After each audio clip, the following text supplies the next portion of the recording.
ढंकर साहेब तुम्ही विना search warrant आमच्या घरात घुसताय, झडती घेताय, वरनं आमच्याच घरातल्या माणसांना धमकी बी देताय.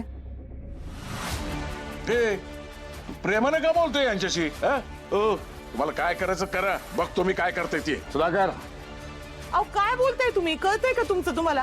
कशाला नाही ते संकट अंगावर ओढवून घेताय? गप बसा ना.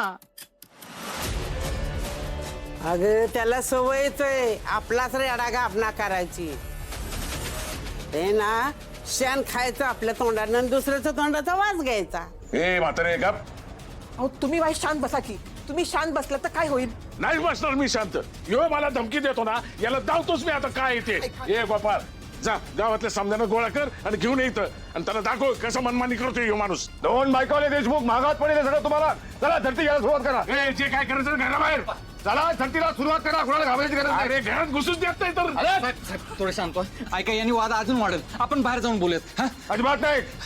साहेब माझा ऐका. कारवाईला सुरुवात करा. काय झडते घ्यायचे ना ते बाहेर जाऊन घ्या. घरात तर बाहेर निघा माझ्या. साहेब तुम्ही प्लीज शांत व्हा. प्लीज शांत व्हा. माझा ऐका. आपण बाहेर जाऊन बोलूयात. अजिबात नाही. घुसा घरात. कारवाई करा. साहेब प्लीज ऐका माझं. प्लीज ऐका. चला बाहेर बोलू आपण. बाहेर जायचं. साहेब ऐका माझं. शांत व्हा. काय उगाच विषय चिघळेल साहेब. आप्पा काय भारी हाकल होतं मी जामकरला. तुम्ही खरंच डेअरिंग बाज आहे बरं का. उगाच काय मला मोठा पैलवान म्हणतात. पण मी म्हणते काय बिघडलं असं झडती घेऊ दिली असती तर. घ्या आता घरातल्या कळत्या माणसांनाच या घराच्या इज्जतीची काही पडली नाही म्हणल्यावर काय करायचं. रंजना त्या मला वाटलं नव्हतं आप्पांच्या मान सन्मानाचं तुम्हाला काही पडलंच नाहीये.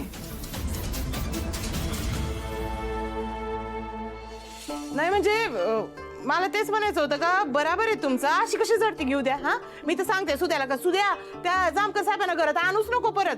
कशाला घ्यायची झडतीन बेडती? आप्पा तू जामकरला तापलाय बरं का. रागाच्या भरात पुन्हा घरात घुसायचा. त्याला तुम्ही बाहेरचा अडवला पाहिजे. हा तुम्ही त्यांना दम देताय ना ते त्यांना अजिबात आवडत नाही. ते नक्की काहीतरी करणार. हा तो कसं काय येतो मी बघतो ना. तिथं पहाडासारखंच उभं राहतो आता मी बघतो.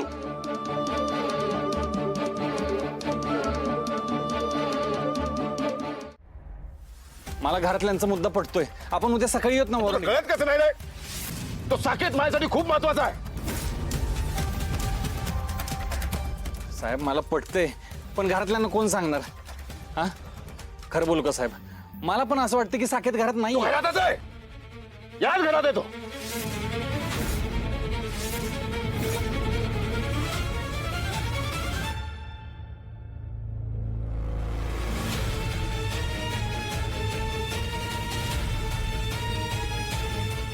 लालेजी तुम्ही बाहेर सांभाळा. मी आहे आता.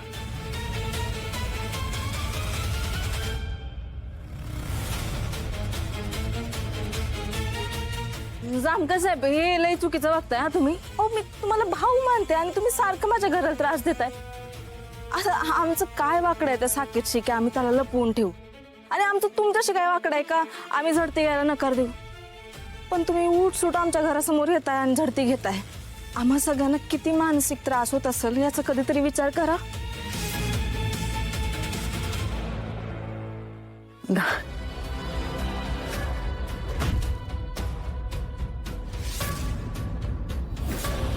दादा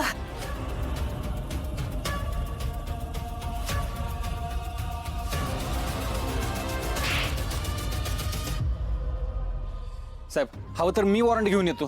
अरे तो पण किती उशीर होईल? काय प्रॉब्लेम काय तुझ्या घराची झडती घ्यायला आम्हाला? का दोन बायकोले देशमुख काय असं काय घरात दडवून ठेवलंय आम्हाला झडती घ्यायला मनाई करता तुम्ही? अहो एक मुलगा पळून गेला या घरातून गायब झालाय. त्याच्या जीवाला धोका असू शकतो. त्याच्याशी दगाफटका होऊ शकतो. त्याचा शोध घेताना आम्हाला सहकार्याचं घरात सोडून तुम्ही आडकाठी घालतात. अडथळे आणता तुम्ही. घेऊ दे ना झडती. होऊ दे ना खरं खोटं. हे दोन बायकोले देशमुख हे तुम्ही हे असं वागता ना म्हणून या घरावर तुमच्यावर या सगळ्यांवर मला संशय आहे. दादा दादा दादा दादा दादा दादा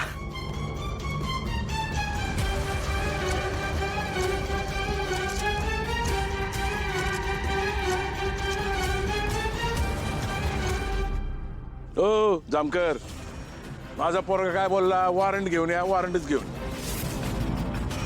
तुम्हाला ना देशमुखांची कावीळ झालीये.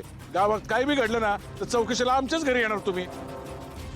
गावात खून झाला आमच्याकडे येणार, गावात चोरी झाली तरी बी आमच्याकडे येणार.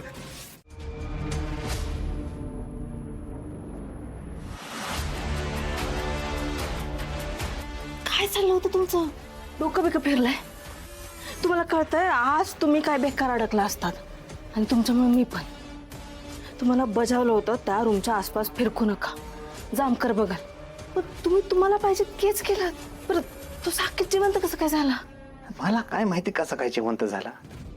तो जीवनशी जायल्याची मी सगळी काळजी घेतली होती, तरी कसा काय वाचला काय माहिती.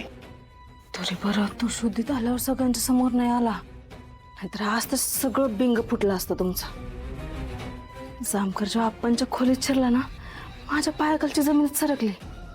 वाटलं आता सगळंच संपलं. त्याला काहीच नाही सापडलं, तो बाहेर आला. मला काहीच नाही कळलं.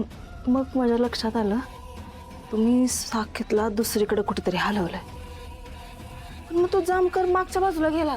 त्यानं त्याच्या हवालदारांनी सगळीकडे शोधलं, पण तुम्ही कुठेच नाही दिसला त्यांना. कसं काय? आणि ती साकेतची बॉडी ती पण नाही सापडली. बघायची बॉडी